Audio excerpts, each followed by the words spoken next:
ভাবছিস কে তুই? তোকে চিনবার আমার কোনো প্রয়োজন পড়ে না, আমার জুতিরও অকাত নেই তুই। আমার জুতিগুলো তোর থেকে অনেক দামি আছে, আমি যেসব জুতিগুলো পরি, বুঝেছিস?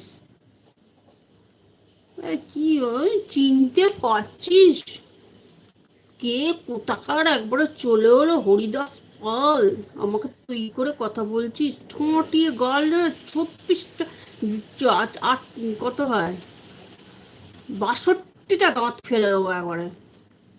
এবার তোমরা কোশ্চেন করে 62টা দাঁত কেন বলছো, বুঝে নাও। 62টা কেন বলেছি। এক বাপের বেটা নয়, সামনে আয়, সামনে নিজের আইডি নিজের নাম নিয়ে কথা বল। অকাত দিই নেয়াকে নিয়ে এতটা বড় পাওয়ার আমি কাউকে দিই না, সেরম মানুষ সাথে সেরম থাকে তখন তাকে সেই পাওয়ারটা দিই, সে আমাকে নিজে তুই করে কথা বলে, সেই জায়গাটা আলাদা। আদারওয়াইজ চাটিয়ে লাল করে দেবো একেবারে, মুরগির ছাট খাইয়ে দেবো, মুরগির ছাটগুলো খাইয়ে দেবো একদম।